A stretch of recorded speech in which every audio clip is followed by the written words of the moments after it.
Good afternoon, all. Good afternoon, ma'am.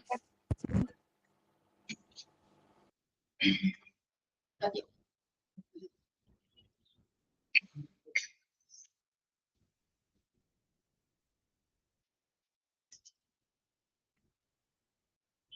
You please, okay. നമ്മൾ last ക്ലാസ്സിൽ hospital architect വരെ പറഞ്ഞിട്ടുണ്ടായിരുന്നു, കംപ്ലീറ്റ് ചെയ്യാൻ പറ്റിയില്ല. സോ നമുക്ക് ആ പോർഷൻ നമുക്കൊന്നും കൂടി കണ്ടിന്യൂസ് നോക്കാം. ഓക്കെ,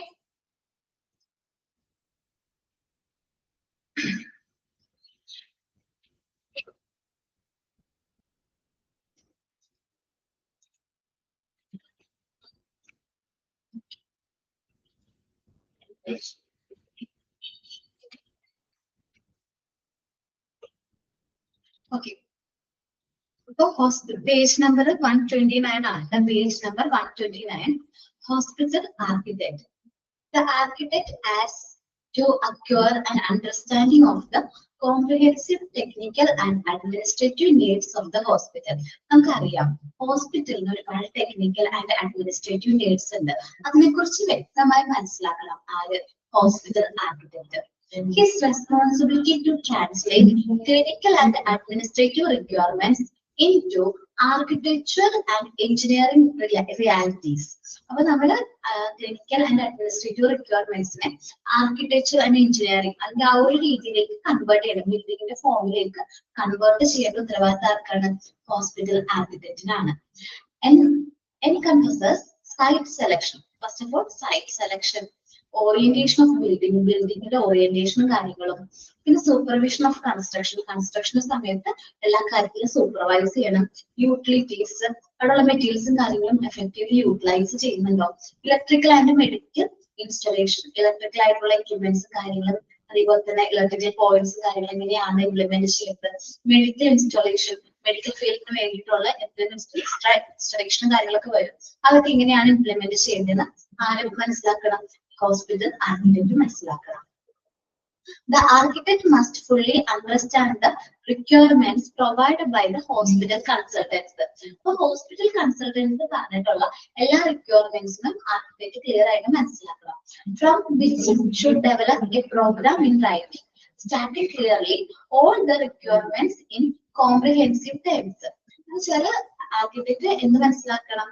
ഫസ്റ്റ് ഓഫ് ഓൾ ആദ്യം മുതൽ എന്താണ് ഈ പ്രോഗ്രാമിനെ കുറിച്ചിട്ടുള്ള കാര്യങ്ങളെല്ലാം റിട്ടേൺ ആയിട്ട് നമ്മൾ ക്ലിയർലി സ്റ്റേറ്റ് ചെയ്യണം. നമുക്ക് ഒരുപാട് കാര്യങ്ങളുണ്ട്.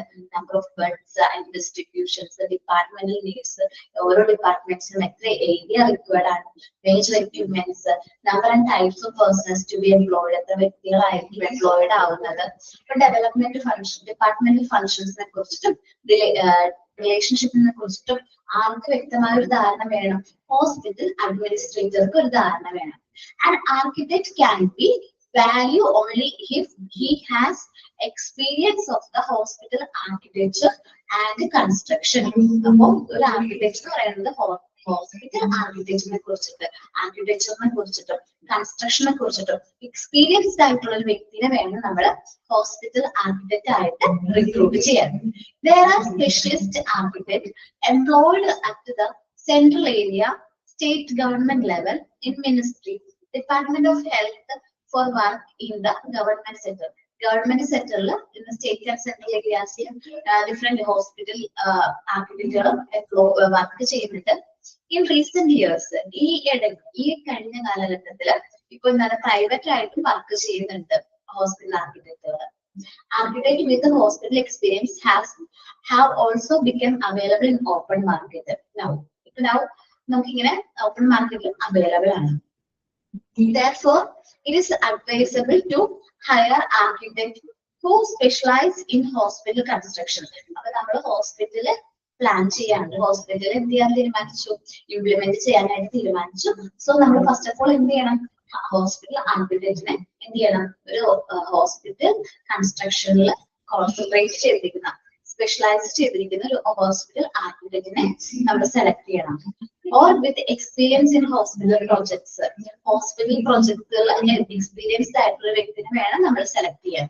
As the project goes on architects and engineers, without previous experience.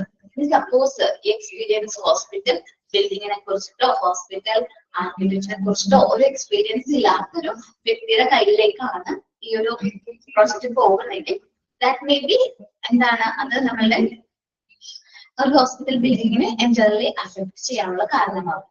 As the project goes on, architect and engineer without a previous experience in hospital building can be employed in an executive capacity, but detrimental to the project. ആ പ്രോജക്റ്റിന് നഷ്ടമായിരിക്കും. കാരണം വരുന്നത് അവർക്ക് ആ ഒരു ഹോസ്പിറ്റലിനെ കുറിച്ചിട്ട് വ്യക്തമായിട്ടുള്ള ഒരു ധാരണ ഇല്ല. സോ അതുകൊണ്ട് അവർക്ക് കറക്റ്റ് ആയിട്ട് അത് ഇംപ്ലിമെന്റ് ചെയ്യാനായിട്ട് പറ്റുന്നില്ല. Then generally a hospital project goes through the following phases. സാധാരണയായിട്ട് ഹോസ്പിറ്റൽ പ്രോജക്റ്റ് ഈ പറയുന്ന സ്റ്റെപ്സിലൂടെ അല്ലെങ്കിൽ ഫേസസിലൂടെയാണ് കടന്നു പോകുന്നത്. ഫസ്റ്റ് ഓഫ് ഓൾ ഇൻസ്പെക്ഷൻ ആണ്. നമ്മൾ ഇൻസ്പെക്ട് ചെയ്യും, ആ സൈറ്റും കാര്യങ്ങളും ഒക്കെ ഇൻസ്പെക്ട് ചെയ്യുന്നു. ഫീസിബിലിറ്റി സ്റ്റഡി, സാധ്യതാ പഠനങ്ങൾ. നമ്മളൊരു പ്രോജക്റ്റ് ഇംപ്ലിമെന്റ് ചെയ്യുമ്പോൾ ഒരു ഫീസിബിലിറ്റി സ്റ്റഡി നമ്മൾ കണ്ടക്ട് ചെയ്യാറുണ്ട്. ഈ ഒരു ഹോസ്പിറ്റൽ ഈ ഒരു ഫേസിൽ വേണ്ടതാണോ, അല്ലെങ്കിൽ അതുകൊണ്ട് നമുക്ക് ബെനിഫിഷ്യൽ ആയിരിക്കോ എന്ന് നമ്മൾ ഫീസിബിലിറ്റി സ്റ്റഡി നടത്തും. ഔട്ട്ലൈൻ പ്രപ്പോസൽ, ആ ഒരു പ്രപ്പോസലിനെ കുറിച്ചിട്ടൊരു ഔട്ട്ലൈൻ നമ്മൾ പ്രിപ്പയർ ചെയ്യും. ദെൻ നമ്മൾ സ്കീം ഡിസൈൻ ചെയ്യും. പിന്നെ ഡീറ്റെയിൽ ഡിസൈൻ, നമ്മൾ ഇതിനെ കുറിച്ചിട്ട് ഡീറ്റെയിൽഡ് ആയിട്ട് നമ്മൾ ഡിസൈൻ ചെയ്യും. പിന്നെ ടെൻഡർ ഓപ്ഷൻ, ചിലപ്പോൾ നമ്മൾ ഈ കോൺട്രാക്ട് കൊടുക്കാനായിട്ട് ഹോസ്പിറ്റൽ പ്രോജക്റ്റും കൺസ്ട്രക്ഷൻ കാര്യങ്ങളൊക്കെ ടെൻഡർ കൊടുക്കും. അങ്ങനെ ടെൻഡർ ഓപ്ഷൻസ് കൊടുക്കും. ദെൻ കൺസ്ട്രക്ഷൻ സ്റ്റാർട്ട് ചെയ്യും, കമ്മീഷനിങ്, പിന്നെ ഷേക്ക് ഡൗൺ. അപ്പൊ നമ്മൾ ഇത്രയും കാര്യങ്ങളിലൂടെ ഇത്രയും പ്രോസസ്സിലൂടെയാണ് നമ്മൾ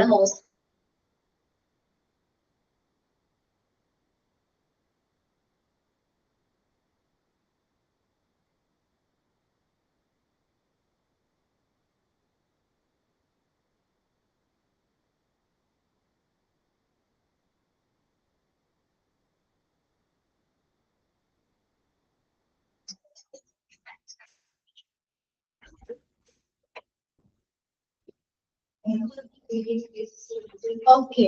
സോറി കേട്ടോ, നെറ്റ്വർക്ക് ഇഷ്യൂ ആണ് തോന്നുന്നത് കേട്ടോ. നിങ്ങൾക്കും കട്ടായതുപോലെ ഫീൽ ചെയ്തോ?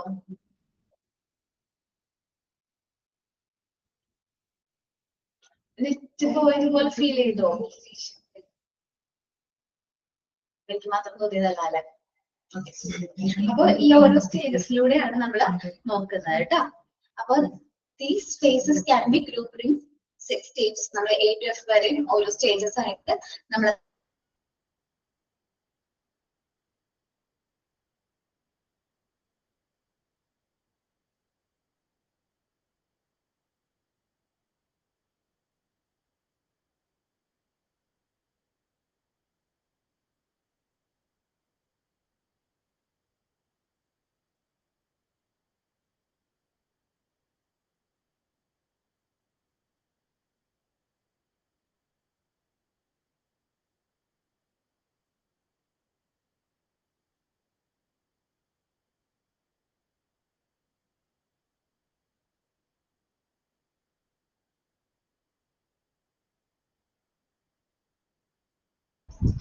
ഓക്കെ. നെറ്റ് ഇഷ്യൂ ആണെന്ന് തോന്നുന്നുണ്ട് കേട്ടോ. അപ്പൊ ബ്രേക്ക് ആവുകയാണെങ്കിലും നിങ്ങൾ കട്ട് ചെയ്യില്ല കേട്ടോ. ടൈം കഴിയാണ്ട് ക്ലാസ്സിൽ നിന്ന് ലെഫ്റ്റ് ആവണ്ട കേട്ടോ.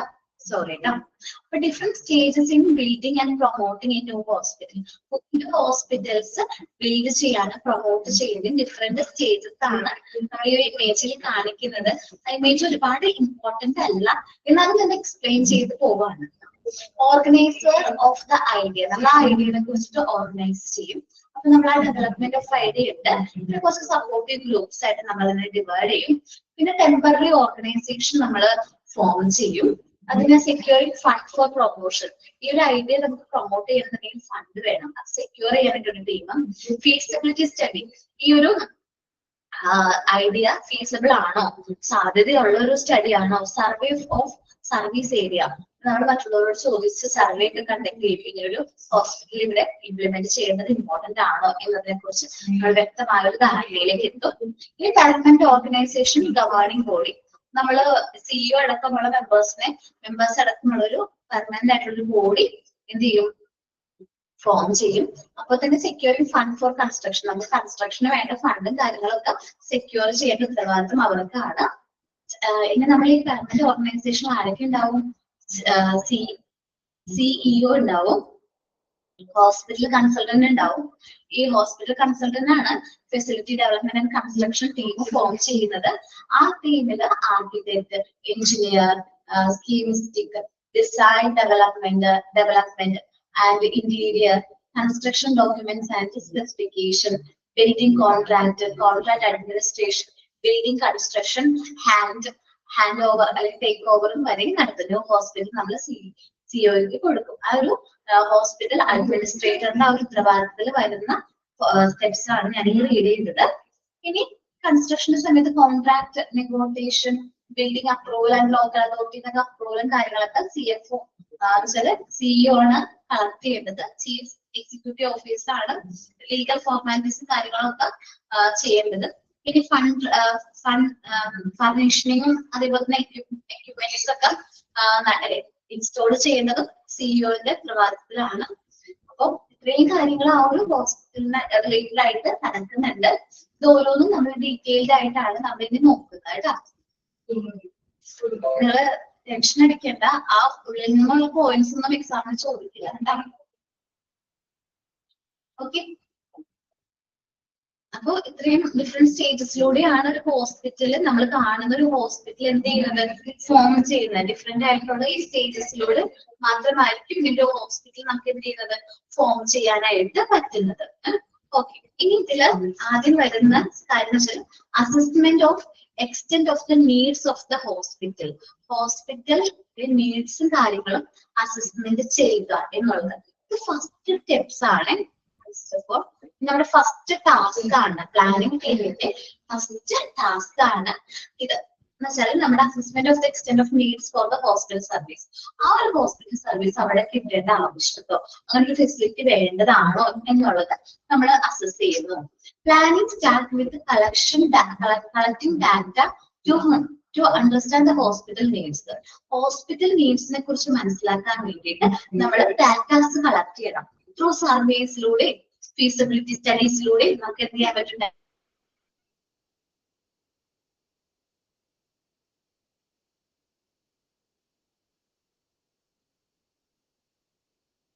ഹെൽത്ത് ഏജൻസിയിൽ നിന്നും ഈ ഡാറ്റാസ് കളക്ട് ചെയ്യാൻ പറ്റും.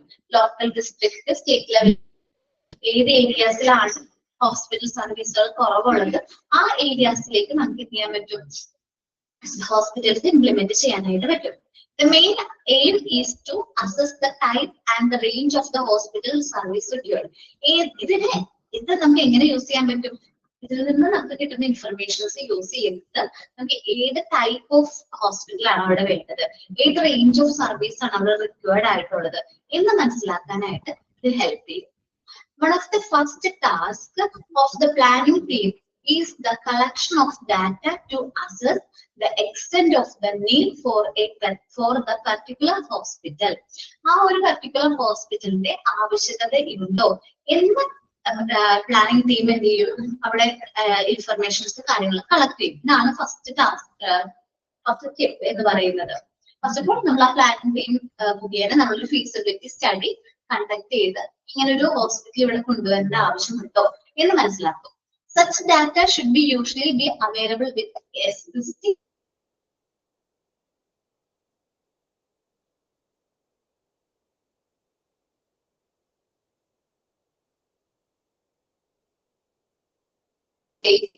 അതോറിറ്റിയിൽ നിന്ന് നമുക്ക് എന്ത് ചെയ്യാൻ പറ്റും, ഇൻഫർമേഷൻസ് കളക്ട് ചെയ്ത് ഏത് ടൈപ്പ് ഓഫ് ഹോസ്പിറ്റൽ ആണ് അവിടെ വേണ്ടത്, ഏത് ഹോസ്പിറ്റൽ സർവീസ് ആണ് അവിടെ റിക്വയർഡ് ആയിട്ടുള്ളത്, ചില ഡിമാൻഡ് ഉള്ളത് എന്ന് മനസ്സിലാക്കാനായിട്ട് പറ്റും.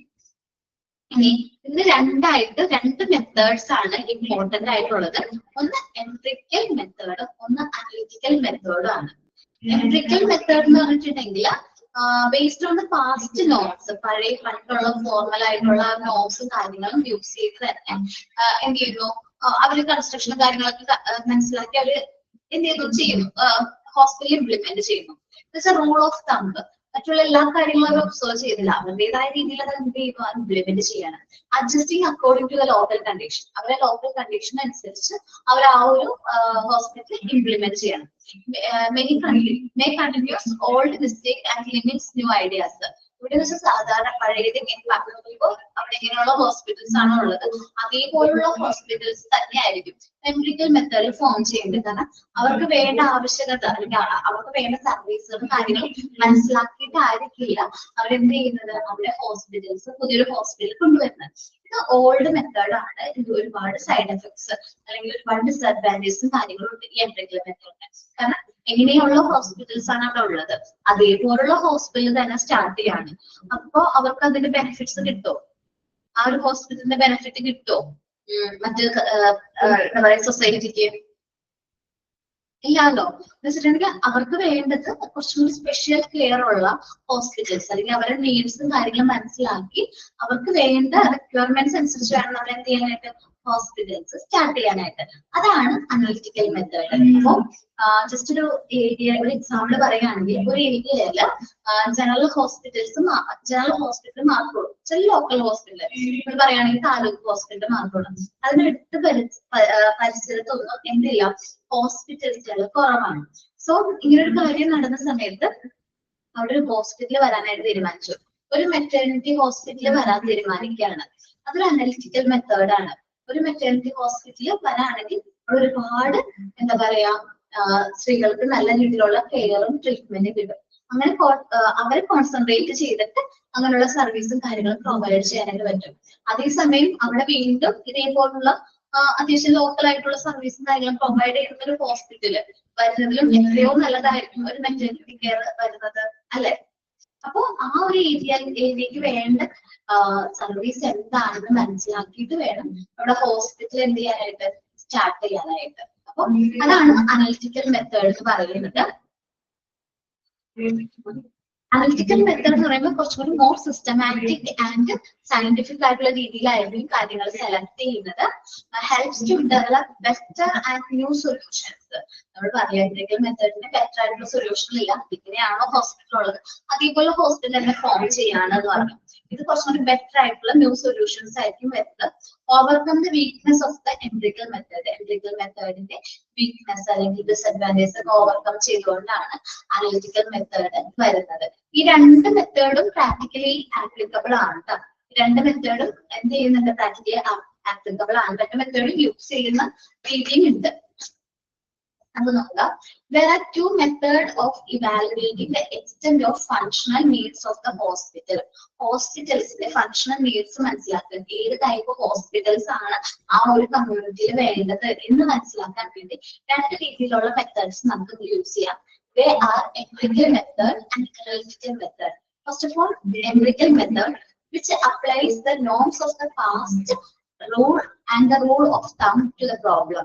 റിയലി ഫാസ്റ്റ് ആയിട്ടുള്ള പണ്ട് അങ്ങനെയായിരുന്നു അവിടെ ഫോളോ ചെയ്യുന്ന റൂൾസും കാര്യങ്ങളും അതേപോലെ തന്നെ ആയിരിക്കും ഇവിടെ എന്ത് ചെയ്യുന്നത്, ഒരു ഹോസ്പിറ്റലിൽ ഇംപ്ലിമെന്റ് ചെയ്യുന്നത്. അവിടെ ഉള്ള ഹോസ്പിറ്റൽ പോലുള്ള ഹോസ്പിറ്റൽ തന്നെയായിരിക്കും. വേറെ സയന്റിഫിക് ആയിട്ടുള്ള സ്റ്റഡീസ് കാര്യങ്ങളൊന്നും നടത്താണ്ട് തന്നെയായിരിക്കും ഹോസ്പിറ്റൽ വരുന്നത്. With appropriate modification to suit local condition. വേറെ മോഡിഫിക്കേഷനോ അതിലില്ലായിട്ട് ലോക്കൽ കണ്ടീഷന് മോഡിഫിക്കേഷൻ ഒന്നും കൊണ്ടുവരുന്നില്ല. അവിടെ അപ്രോപ്രിയേറ്റ് ആയിട്ടുള്ള രീതിയിൽ ഒരു ലോക്കൽ കമ്മ്യൂണിറ്റിക്ക് ആവശ്യമുള്ള രീതിയിൽ ഒരു ഹോസ്പിറ്റൽ വരാണ്. അനലിറ്റിക്കൽ മെത്തേഡ് എന്ന് പറഞ്ഞാൽ കുറച്ചും കൂടി നല്ലൊരു മെത്തേഡാണ് അനലിറ്റിക്കൽ മെത്തേഡ്. അവിടെ കുറച്ചും സിസ്റ്റമാറ്റിക് ആയിട്ടുള്ള ഒരു അപ്രോച്ചിലൂടെ അവിടുത്തെ പ്രോബ്ലംസ് എന്താണ്, ഏത് ഏരിയ അല്ലെങ്കിൽ ഏത് സർവീസ് ഏരിയ ആണ് ഇന്ന ഹോസ്പിറ്റൽസിൽ കുറവ് അല്ലെങ്കിൽ അത് ഏതിനാണ് അവരുടെ ഡിമാൻഡ് കൂടുതൽ എന്ന് മനസ്സിലാക്കിയിട്ടായിരിക്കും അവർ ഹോസ്പിറ്റൽ കൊണ്ടുവരുന്നത്. Analytical method which makes a more fundamental systematic approach to the problem. കുറച്ചുകൂടി ഫണ്ടമെന്റൽ ആയിട്ടുള്ള സിസ്റ്റമാറ്റിക് അപ്രോച്ച് ആയിരിക്കും അവർ എന്ത് ചെയ്യുന്നത്, നോക്കുന്നത്. Empirical method hinder evaluation of new solution, while analytical method lacks the control elements of norms. പുതിയൊരു solution involve ചെയ്യുന്നില്ല എവിടെ empirical മെത്തേഡിൽ. പക്ഷെ അനലിറ്റിക്കൽ മെത്തേഡിൽ കുറച്ചും കൂടി നല്ല രീതിയിൽ അത് എന്താണ് അവരുടെ പ്രശ്നങ്ങൾ മനസ്സിലാക്കി കാര്യങ്ങൾ കറക്റ്റ് ആയിട്ട് സോൾവ് ചെയ്യാനായിട്ട് പറ്റുന്നത്. Rely on such norms and rule of thumb also tend to maintain past mistake. അപ്പോൾ പഴയ നോംസ്, പഴയ റൂൾസ് ആൻഡ് റെഗുലേഷൻസ് അല്ലെങ്കിൽ പഴയ രീതികളും റൂൾ ഓഫ് തമ്പ് ഒക്കെ ഫോളോ ചെയ്യുകയാണെങ്കിൽ നമ്മൾ പാസ്റ്റ് മിസ്റ്റേക്കുകൾ വീണ്ടും എന്ത് ചെയ്യും, ഫോളോ ചെയ്യാനുള്ള ചാൻസ് ഉണ്ട്. Analytical method overcome some of this fault. Analytical method എന്ന് പറഞ്ഞിട്ടുണ്ടെങ്കിൽ ഈ ഒരു ഫോൾട്ട് കാര്യങ്ങളും ഓവർകം ചെയ്യുന്നുണ്ട്. കാരണം അവർ ഫീസിബിലിറ്റി സ്റ്റഡി നടത്തുന്നുണ്ട്. സിസ്റ്റമാറ്റിക് ആയിട്ടുള്ള രീതിയിൽ പ്രോബ്ലംസ് എന്താണെന്ന് ഐഡന്റിഫൈ ചെയ്ത് കറക്റ്റ് ആയിട്ടുള്ള തീരുമാനങ്ങൾ അവർക്ക് എടുക്കാൻ പറ്റുന്നത്. In practice therefore a combination of two methods will usually be applied. അപ്പൊ ഈ ഇന്നിപ്പോ നമ്മൾ നോക്കുകയാണെങ്കിൽ രണ്ട് മെത്തേഡിന്റെയും കോമ്പിനേഷൻ യൂസ് ചെയ്യുന്നുണ്ട്. അപ്പൊ നല്ല രീതിയിൽ നമുക്ക് പ്ലാൻ ചെയ്തിട്ട് കറക്റ്റ് ആയിട്ടുള്ള രീതിയിൽ ഇംപ്ലിമെന്റ് ചെയ്യാനായിട്ട് പറ്റുന്നുണ്ട്. കറക്റ്റ് ആയിട്ട് ഏത് ടൈപ്പ് ഓഫ് സർവീസ് ആണ് ഹോസ്പിറ്റൽസിന് വേണ്ടത് എന്ന് മനസ്സിലാക്കാനും അത് ഇംപ്ലിമെന്റ് ചെയ്യാനും പറ്റുന്നുണ്ടെന്നാണ് അറിയുന്നത്. അപ്പൊ റീഡ് ചെയ്ത് നോക്കി ഫസ്റ്റ് സ്റ്റെപ്സ് എന്താണെന്നും ഏതൊക്കെ മെത്തേഡ്സ് ആണ് നമുക്ക് ഫങ്ഷണൽ നീഡ്സ് ഹോസ്പിറ്റൽസിന്റെ ഫങ്ഷണൽ നീഡ്സ് ഐഡന്റിഫൈ ചെയ്യാനായിട്ട് യൂസ് ചെയ്യാൻ പറ്റുന്നത് എന്ന് നോക്കി.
റീഡ് ചെയ്തിട്ട് പറയണോ കേട്ടോ.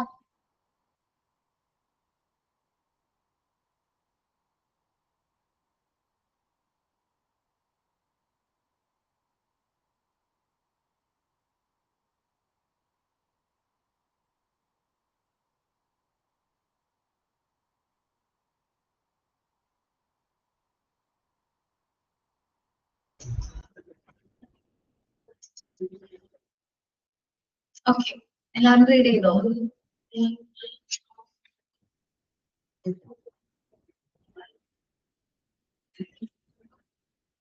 ഓക്കെ, ഇത് നമ്മള് പഠനം നടത്തി ഏത് ടൈപ്പ് ഹോസ്പിറ്റലാണ് ആ ഒരു ഏരിയയിൽ വേണ്ടത് എന്ന് മനസ്സിലായി.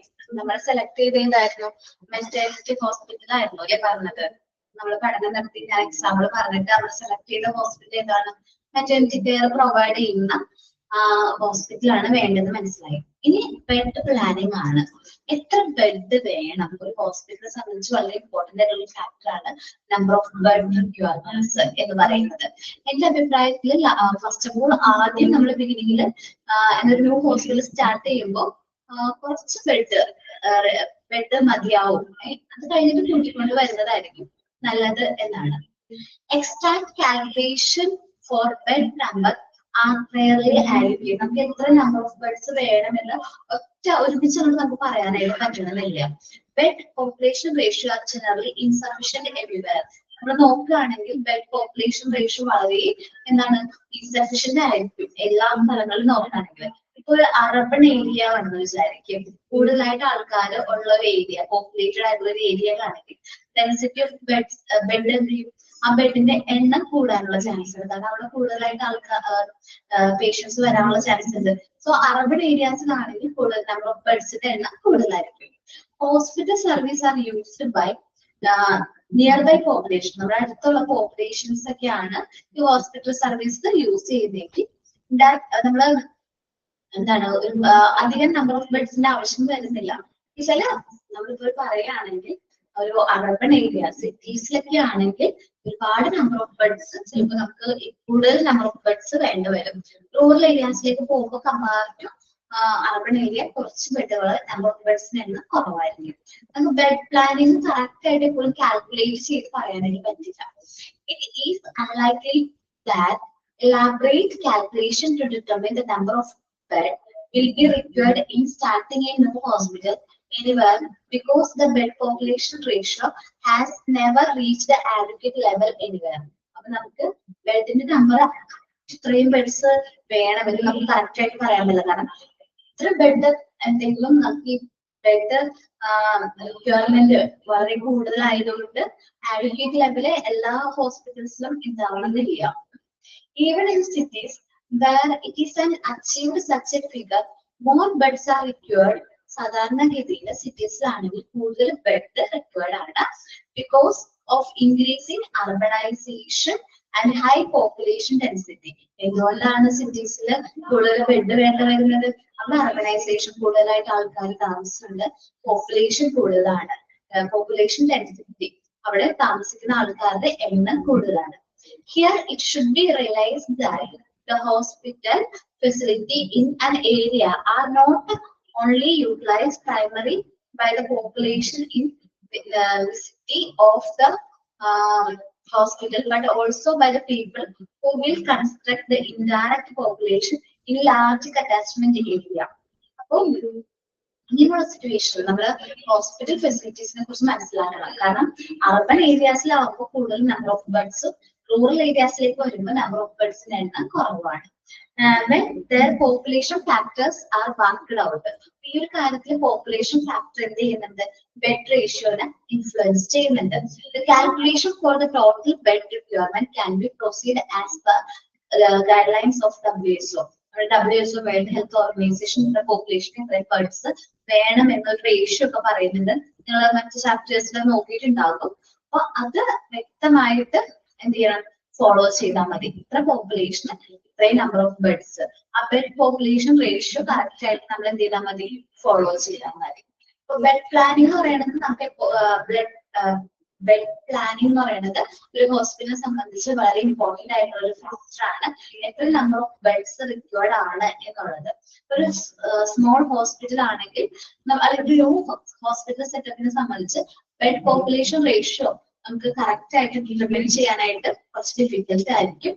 സോ നമ്മൾ ഒരു അർബൺ ഏരിയ ഒരു സിറ്റിയിലൊക്കെയാണ് നമ്മൾ ഹോസ്പിറ്റൽ സ്റ്റാർട്ട് ചെയ്യുന്നതെങ്കിൽ ഒരു നമ്പർ മോർ ബെഡ് റിക്വയർഡ് ആയിരിക്കും റൂറൽ ഏരിയയെ സംബന്ധിച്ച്. കാരണം പോപ്പുലേഷൻ ഡെൻസിറ്റി അർബൺ ഏരിയയിൽ കൂടുതലാണ്, റൂറൽ ഏരിയയിൽ പോപ്പുലേഷൻ ഡെൻസിറ്റി കുറവാണ്. അതുകൊണ്ട് തന്നെ normally less number of beds required ആവുള്ളൂ. WHO പറയുന്നതനുസരിച്ച് WHOന്റെ ഗൈഡ് ലൈൻസ് ഫോളോ ചെയ്തിട്ട് വേണം നമ്മൾ ബെഡിന്റെ നമ്പേഴ്സിന്റെ കാര്യം ഫിക്സ് ചെയ്യാനായിട്ട്. ഒന്ന് റീഡ് ചെയ്തേ എല്ലാവരും ബെഡ് പ്ലാൻ.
ഓക്കെ, എല്ലാവരും റീഡ് ചെയ്തോ.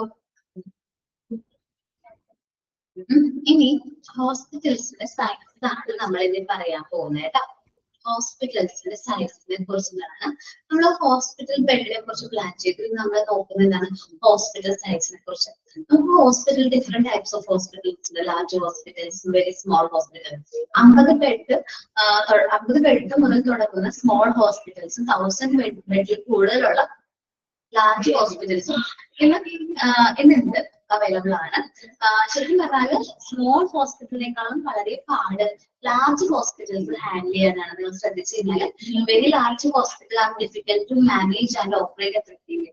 വലിയ ഹോസ്പിറ്റൽസ് മാനേജ് ചെയ്യുക, ഓപ്പറേറ്റ് ചെയ്യാന്ന് പറഞ്ഞിട്ടുണ്ടെങ്കിൽ വളരെ ഡിഫിക്കൽട്ട് ആയിട്ടുള്ള ഒരു പ്രോസസ്സാണ്.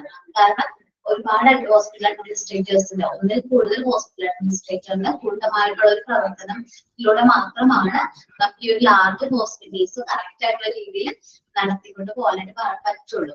Bed strength should be decide based on the needs of the area. ആ ഏരിയയുടെ നീഡ് അനുസരിച്ച് നമുക്ക് ബെഡ് സ്ട്രെങ്ത് കൂട്ടിക്കൊണ്ട് വരാനായിട്ട് പറ്റും. പ്ലാനിങ് ഹോസ്പിറ്റൽ സൈസ്, നമുക്ക് ഹോസ്പിറ്റൽ സൈസ് പ്ലാൻ ചെയ്യുന്ന കാര്യത്തിൽ ഇപ്പൊ പറയുകയാണെങ്കിൽ ഒരു 800 ബെഡുള്ള ഒരു ഹോസ്പിറ്റല് ഇംപ്ലിമെന്റ് ചെയ്യുന്നതിൽ നല്ലതായിരിക്കും ഒരു 400 ബെഡുകളുള്ള 2 ഹോസ്പിറ്റൽ ഇംപ്ലിമെന്റ് ചെയ്യുന്നത്. എന്നിട്ട് നമുക്ക് അതിൽ നിന്ന് ബെഡുകളുടെ എണ്ണം നമുക്ക് ഉയർത്തിക്കൊണ്ട് വരാനും എക്സ്പാൻഷനും പറ്റും. അപ്പോൾ ഹോസ്പിറ്റലിന്റെ സൈസ് ഡിറ്റർമിൻ ചെയ്യുക എന്നുള്ളത് വളരെ ഇമ്പോർട്ടന്റ് ആയിട്ടുള്ള ഒരു കാര്യമാണ് ഹോസ്പിറ്റലിനെ സംബന്ധിച്ച്. Between a very large hospital says 1000 beds or so, നമ്മളിപ്പോ വെരി ലാർജ് ബെഡ്സ് ആണെങ്കിൽ, ലാർജ് ഹോസ്പിറ്റൽസ് ആണെങ്കിൽ അവിടെ 1000-ൽ കൂടുതൽ ബെഡുകൾ അവൈലബിൾ ആയിരിക്കും. Which became extremely unwieldy to separate. അത് കുറച്ചുകൂടി നമുക്ക് സെപ്പറേറ്റ് ചെയ്യാന്ന് വെച്ചിട്ടുണ്ടെങ്കിൽ കുറച്ച് പാടായിരിക്കും.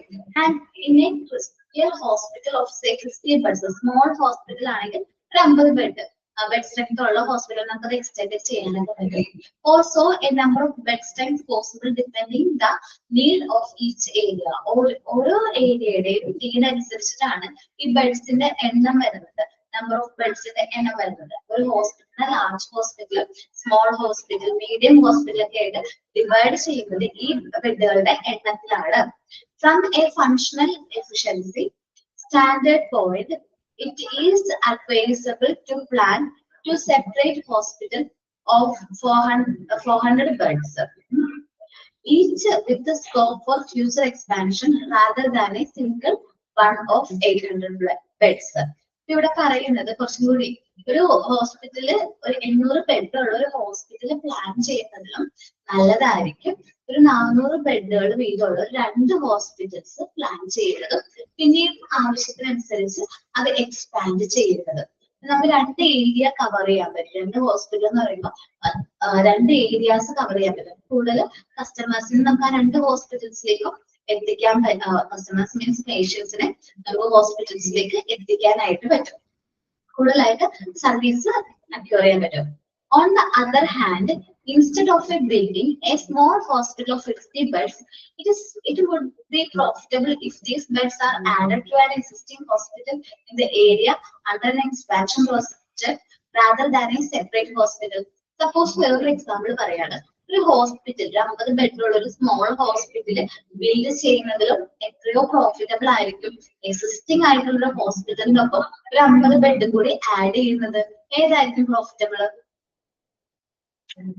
50 ബെഡാണ്. 50 ബെഡ് മാത്രം ഒരു ഹോസ്പിറ്റൽ സ്റ്റാർട്ട് ചെയ്യുമ്പോൾ വരുന്ന ചെലവായിരിക്കും കൂടുതൽ.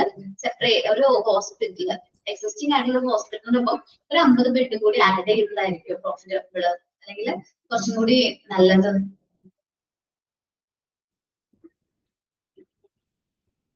മനസ്സിലായില്ലേ?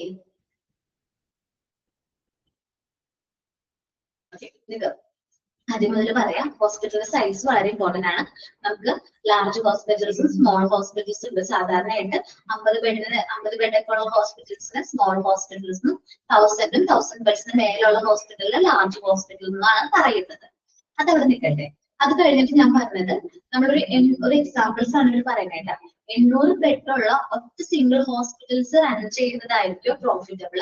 400 ബെഡുകളുള്ള 2 ഹോസ്പിറ്റല് 2 ഡിഫറെന്റ് പ്ലേസിൽ സ്റ്റാർട്ട് ചെയ്യുന്നതായിരിക്കും പ്രോഫിറ്റബിൾ.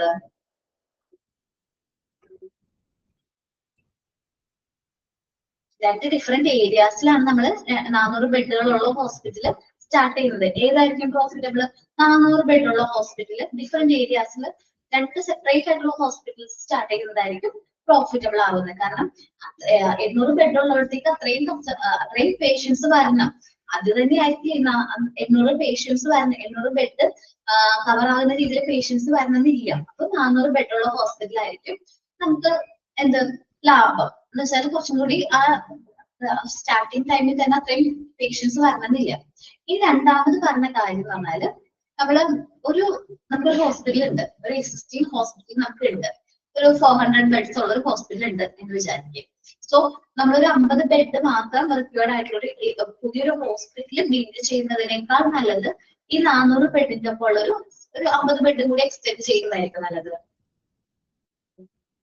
50 ബെഡിന്റെ പുതിയ ഹോസ്പിറ്റൽ ആയിരിക്കും പ്രോഫിറ്റബിൾ. കാരണം ആ ഒരു ഹോസ്പിറ്റൽ കൺസ്ട്രക്ട് ചെയ്യണ കോസ്റ്റ് വരും, കൺസ്ട്രക്ഷൻ കോസ്റ്റ്, അവിടെ അഡ്മിനിസ്ട്രേറ്റ് ചെയ്യണ കോസ്റ്റ്, കാര്യങ്ങള് 50 ബെഡ്സേ ഉള്ളൂ. അപ്പൊ നമ്മളത് ശ്രദ്ധിക്കണം. പിന്നെ നമ്മൾ ഇവിടെ വരുന്ന എല്ലാ ചെലവുകളും അതേ ഹോസ്പിറ്റൽസിൽ ആ ഒരു ഹോസ്പിറ്റൽ വരും. അതായിരിക്കും ലാഭം. സെപ്പറേറ്റ് ആയിട്ട് ചെയ്യുന്നതായിരിക്കും ലാഭം. നമ്മുടെ ഹോസ്പിറ്റലിന്റെ ഒപ്പം തന്നെ ഒരു 50 ബെഡ് കൂടെ ആഡ് ചെയ്യുന്നതായിരിക്കും ലാഭം, എക്സ്റ്റെൻഡ് ചെയ്യുന്നതായിരിക്കും ലാഭം. കാരണം വെച്ചാല് നമ്മൾ രണ്ട് സ്ഥലത്തും സെപ്പറേറ്റ് ആയിട്ട് സർവീസ് പ്രൊവൈഡ് ചെയ്യുന്നതിലും ഒരു 50 ബെഡ് ഒക്കെ ആവുമ്പോൾ നമുക്കത് എക്സ്റ്റെൻഡ് ചെയ്തെടുക്കുന്നതായിരിക്കും ലാഭമായിട്ട് പറയുന്നത്. അതാണ് പറഞ്ഞത്. On the other hand, instead of building a small hospital of 50 beds, it would be profitable if these beds are added to an existing hospital in the area under an expansion project rather than a separate hospital. Separate hospitals നല്ലത് ഒരു എന്താണ് expand ചെയ്യുന്നതായിരിക്കും നല്ലത്. And extension to this would be projected demand is more than only 50 beds. നമ്മള് ഇനി project നടപ്പിലാക്കണമെന്നില്ലേ, നടപ്പിലാക്കണമെങ്കിൽ 50 ബെഡ്സിൽ കൂടുതൽ വേണം. Then these 50 beds can start as a first phase of bigger house with the appropriate allowance in land requirement budget provision made. ഇത് നമുക്ക് അങ്ങനെ നിർബന്ധമാണെങ്കിൽ എന്താണ് first നമുക്ക് ഒരു 50 ബെഡ്സ് ഉള്ള ഒരു ഹോസ്പിറ്റൽ തന്നെ സ്റ്റാർട്ട് ചെയ്യാം. ഒരു സ്മോൾ ഹോസ്പിറ്റൽ സ്റ്റാർട്ട് ചെയ്തിട്ട് പിന്നെ പതിയെ അത് എക്സ്പാൻഡ് ചെയ്തെടുക്കാനും പറ്റും. കസ്റ്റമേഴ്സിന്റെ നീഡ്സും കാര്യങ്ങളും മനസ്സിലാക്കിയിട്ട് എക്സ്പാൻഡ് ചെയ്തെടുക്കുന്നതും കുഴപ്പമില്ല. ഇനി പറയുന്നത് it is a too large. നമ്മൾ വലിയൊരു ലാർജ് ഹോസ്പിറ്റലിനെ കുറിച്ച് പറയുന്നത്. The hospital trend to lose its personal touch. നമ്മള് പേഴ്സണൽ ടച്ച് കുറയും. ചില നമ്മള് വലിയൊരു ഹോസ്പിറ്റൽ ആണെന്ന് വെച്ചാൽ ലാർജ് സ്കെയിൽ ഹോസ്പിറ്റൽ ആണെങ്കിൽ ഓരോ പേഷ്യൻസിനെയും നല്ല രീതിയിൽ എഫക്റ്റീവ്ലി ട്രീറ്റ് ചെയ്യാന്ന് പറഞ്ഞിട്ടുണ്ടെങ്കിൽ നമുക്കത് പോസിബിൾ ആവണമെന്നില്ല. ബിക്കമിങ് ആൻ ഇംപേഴ്സണൽ ആൻഡ് അൺബൈറ്റലി മെഷീൻ. പിന്നെ നമ്മളൊരു ഇംപേഴ്സണൽ ആവും, നമുക്ക് പേഴ്സണൽ കോണ്ടാക്ട് കുറവായിരിക്കും. So at the lower end of the scale the general hospital does not contain fewer than 100 beds, for it became difficult to provide a different services. അപ്പൊ നമ്മള് lower end of scale അല്ലെങ്കിൽ നമ്മൾ ആ ഒരു level scale പറയുകയാണെങ്കിൽ 100 beds not containing fewer than 100 beds. 100 ബെഡ്സിനേക്കാൾ കുറവ് നമുക്ക് കണ്ടെയ്ൻ ചെയ്യാനായിട്ട് പറ്റില്ല. കാരണം നമുക്ക് എന്താണ് ഡിഫറെന്റ് ഏരിയാസും കാര്യങ്ങളും എന്ത് ഡീൽ ചെയ്യാനുണ്ട്. A hospital of 200 to 400 beds to thereabout enable adequate department general agency. ഇപ്പൊ നമ്മുടെ ഹോസ്പിറ്റലിൽ 200 മുതൽ 400 വരെ ബെഡുകൾ അവൈലബിൾ ആണെങ്കിൽ നമുക്ക് എന്ത് ചെയ്യാൻ പറ്റും, ഡിഫറെന്റ് ഡിപ്പാർട്ട്മെന്റൽ ഏജൻസി സർവീസും കാര്യങ്ങളൊക്കെ എന്ത് ചെയ്യാൻ പറ്റും, പ്രൊവൈഡ് ചെയ്യാനായിട്ട് പറ്റും എന്നാണ് പറയുന്നത്. അപ്പൊ ഹോസ്പിറ്റൽസിന്റെ സൈസ് വളരെ ഇമ്പോർട്ടന്റ് ആണ്. വെരി ലാർജ് ഹോസ്പിറ്റൽസ് ആണെങ്കിൽ lose personal care and become impersonal. വലിയ ഹോസ്പിറ്റൽസ് ഒക്കെ ആകുമ്പോൾ നമ്മള് പേഴ്സണൽ കെയർ ഓരോ പേഷ്യൻസിനും കൊടുക്കേണ്ട കെയറിൽ കുറച്ച് കുറവും കാര്യങ്ങളൊക്കെ വരാനുള്ള ചാൻസ് ഉണ്ട്. ബിക്കം ഇംപേഴ്സണൽ ആവാനുള്ള ചാൻസ് ഉണ്ട്. Hospital with less than 100 beds find it difficult to provide specialised service. 100 ബെഡിന് താഴെയുള്ള ഹോസ്പിറ്റൽസിനാണെങ്കിൽ സ്പെഷ്യലൈസ്ഡ് സർവീസും കാര്യങ്ങളും പ്രൊവൈഡ് ചെയ്യുന്ന കാര്യത്തിൽ നമുക്ക് അങ്ങനെ സർവീസ് പ്രൊവൈഡ് ചെയ്യാൻ പറ്റണമെന്നില്ല. A hospital with 200 to 400 beds is ideal to എന്താണ് ഒരു 200 മുതൽ 400 വരെ ബെഡ്സുകൾ അവൈലബിൾ ആണെങ്കിൽ നമുക്ക് എന്തെല്ലാം സർവീസുകൾ കൊടുക്കാൻ പറ്റും. നമുക്ക് ജനറൽ മെഡിസിൻ മെഡിക്കൽ സർവീസുകൾ, അതേപോലെ തന്നെ ജനറൽ സർജറി പ്രൊവൈഡ് ചെയ്യാൻ പറ്റും. ENT, eye pediatric, obstetric, general several departments നമുക്ക് നല്ല രീതിയിൽ റൺ ചെയ്യാനായിട്ട് പറ്റും. ഒരു just for appointment of full time specialist, നമുക്ക് ഒരു ഫുൾ ടൈം സ്പെഷ്യലിസ്റ്റിന്റെ അപ്പോയിന്റ്മെന്റ് വരെ നമുക്ക് അവിടെ ഇംപ്ലിമെന്റ് നടപ്പിലാക്കാനായിട്ട് പറ്റും. ഇനി എക്സാമ്പിൾ ആയിട്ട് അവർ പറയുന്നത് സിവിൽ ഹോസ്പിറ്റൽ അഹമ്മദാബാദ് ആണ്. ലാർജസ്റ്റ്, നമ്മുടെ ഇന്ത്യയിൽ തന്നെ ഏറ്റവും വലിയ ലാർജസ്റ്റ് ഹോസ്പിറ്റൽ ഇൻ ഇന്ത്യ ആണ്. 2250 ബെഡ്സ് ആണ് അവിടെ ഉള്ളത്. Attachment to BJ medical college Ahmedabad with an annual students is take up of 250 UG students having about 500 PG students at any one time. എന്നുവെച്ചാല് നമുക്ക് അവിടെ ആ ഒരു ഹോസ്പിറ്റലിൽ UG സ്റ്റുഡൻസും PG സ്റ്റുഡൻസും ഉണ്ട്. 250 UG സ്റ്റുഡൻസും 500 PG സ്റ്റുഡൻസും അറ്റ് എ ടൈം അവിടെ എന്ത് ചെയ്യുന്നുണ്ട്, സർവീസും കാര്യങ്ങളൊക്കെ ചെയ്യുന്നുണ്ട്. Bed capacity of the hospital is calculated on the base of bed assigned.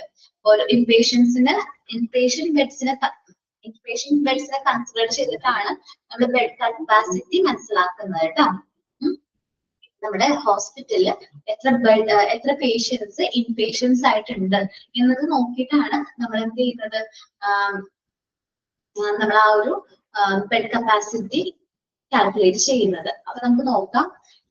If it is too large, the hospital trend to lose it personal touch.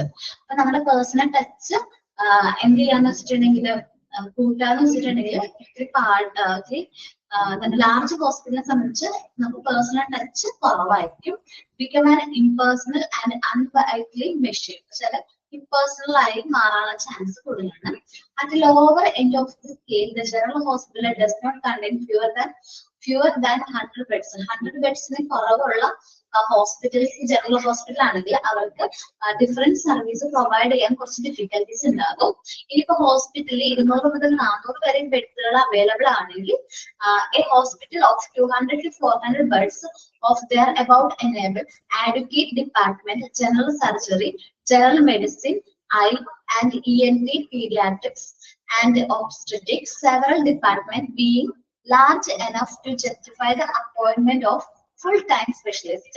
അപ്പൊ നമുക്ക് 200 മുതൽ 400 വരെ ബെഡുകൾ അവൈലബിൾ ആണെങ്കിൽ നമുക്ക് ജനറൽ സർജറി പ്രൊവൈഡ് ചെയ്യുന്ന ഡിപ്പാർട്ട്മെന്റ്സിന്, അതേപോലെ തന്നെ general medicine, ENT, eye, pediatric, obstetric, അതേപോലെ തന്നെ എന്താ പറയാ ഫുൾ ടൈം സ്പെഷ്യലിസ്റ്റുകളൊക്കെ നല്ല രീതിയിൽ വർക്ക് ചെയ്യാനായിട്ട് അത് ഹെൽപ്പ് ചെയ്യും. അങ്ങനെ ഒരു ഹോസ്പിറ്റൽ ഇംപ്ലിമെന്റ് ചെയ്യാനായിട്ട് നമ്മൾക്ക് പറ്റും. ഇപ്പൊ ഒരു എക്സാമ്പിൾ പറയുന്നത്, Ahmedabad, Gujarat is the largest hospital in India with bed strength 2250 bed attached to BJ medical college Ahmedabad. അപ്പൊ അഹമ്മദാബാദിൽ ആണ് ഏറ്റവും ലാർജസ്റ്റ് ആയിട്ടുള്ള ഹോസ്പിറ്റൽ ഉള്ളത്. 2250 ബെഡ്സ് ആണ് അവിടെ അവൈലബിൾ ആയിട്ടുള്ളത്. BJ മെഡിക്കൽ കോളേജ് ആയിട്ടുള്ള അറ്റാച്ച്മെന്റോട് കൂടി അവിടെ നിന്ന് 250 അങ്ങനെ UG സ്റ്റുഡൻസും 500 PG സ്റ്റുഡൻസും അറ്റ് എനി ടൈം അവിടെ അവൈലബിൾ ആണ്. Attachment to the BJ Medical College Ahmedabad is the annual student is take up of 250 UG students having about 500 PG students at any one time.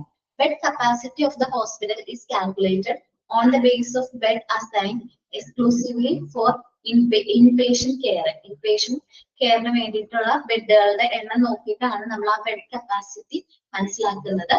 For this purpose, the bed in the following area are to be included in bed count. പറയുന്ന കാര്യങ്ങൾ നോക്കിയിട്ടായിരിക്കും നമ്മൾ ബെഡിന്റെ count കാര്യങ്ങളും correct ആയിട്ട് നമ്മൾ എന്ത് ചെയ്യുന്നത്, check ചെയ്യുന്നത് കേട്ടോ. ഇതെല്ലാം കാര്യങ്ങളാണ് പറയുന്നത് വെച്ചിട്ടുണ്ടെങ്കിൽ, observation, bed equipped and staffed for overnight use. അപ്പൊ എത്ര ബെഡ് എക്യുപ്പൈഡ് ആയിട്ടുണ്ട്, എത്ര ബെഡ് പേഷ്യൻസ് അവൈലബിൾ ആണ്, ഇനി നൈറ്റിലേക്ക് ഏതെങ്കിലും എമർജൻസി വരാണെങ്കിൽ എത്ര ബെഡ് ഉണ്ടാവും. Paediatric patient and incubated in pediatric department. Pediatric based in incubator available. However, the beds in the following area do not from a part of the count. Here counter beds available. Basic and incubator in maternity suite bed. Labor room beds in the casualty emergency department beds and recovery room beds available. Patients and the patients in beds. Another which are not occupied and staffed for overnight. ഇക്വിഫൈഡ് ആയില്ലാത്ത എത്ര beds ഉണ്ട്, ഇനി രാത്രി നമുക്ക് emergency വന്നു കഴിഞ്ഞാൽ എത്ര beds അവിടെ available ആയിട്ടുണ്ട് എന്നുള്ളതെല്ലാം നമ്മൾ ഈ ഒരു ബെഡ് അല്ലെങ്കിൽ ബെഡ്സിന്റെ എണ്ണം നോക്കുമ്പോൾ നമ്മളത് മനസ്സിലാക്കും. ബെഡ് കപ്പാസിറ്റി കാൽക്കുലേറ്റ് ചെയ്യുമ്പോൾ അത്ര ടൈം ചേർത്ത് നമുക്ക് ബെഡ് കപ്പാസിറ്റിയും കാര്യങ്ങളും കാൽക്കുലേറ്റ് ചെയ്യേണ്ടതൊക്കെ ആയിട്ട് വരും. ആ സമയം നമുക്ക് ഐഡന്റിഫൈ ചെയ്യാനായിട്ട് പറ്റും. ആ ഒരു പോർഷൻ ഒന്ന് റീഡ് ചെയ്ത് നോക്കോ. ബെഡ് ഹോസ്പിറ്റൽ സൈസ്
റീഡ് ചെയ്ത് നോക്കിയോ.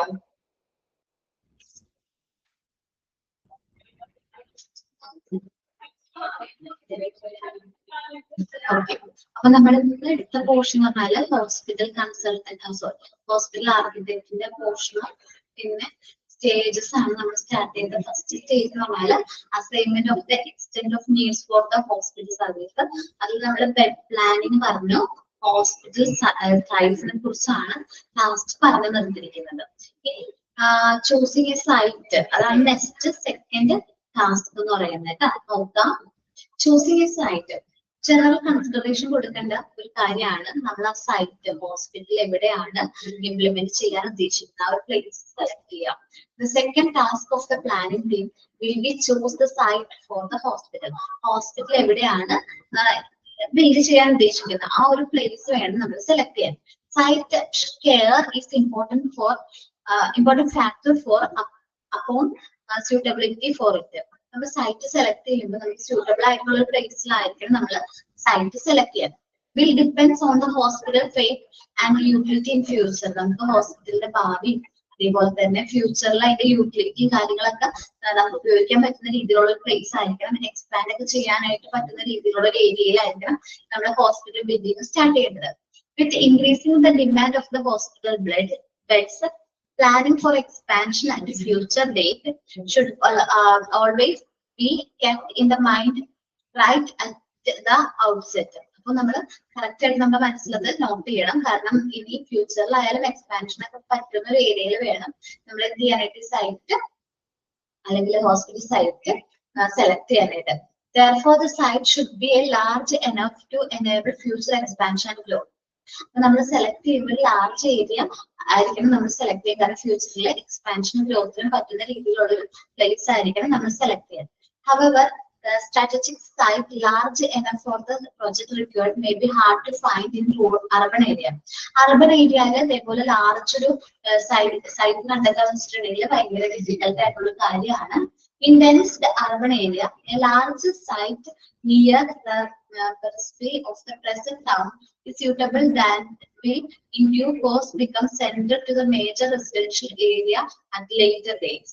എന്ന് വെച്ചാൽ നമ്മൾ അർബൻ ഏരിയയില് അങ്ങനെ ഒരു ടൗൺ അല്ലെങ്കിൽ അങ്ങനെ ഒരു സ്ഥലം സെലക്ട് ചെയ്തതിലും കുറച്ചും കൂടി അർബൻ ഏരിയാസിലേക്കൊക്കെ പോകാൻ പറ്റുന്ന ആ ഒരു പ്രസന്റ് ആയിട്ട് പക്ഷെ അധികം ദൂരെ അല്ലാത്ത ഒരു വീട്ടിലൊരു ലാർജ് ഏരിയ സെലക്ട് ചെയ്യുകയാണെങ്കിൽ കുറച്ചും കൂടി ബെനിഫിഷ്യൽ ആയിരിക്കും.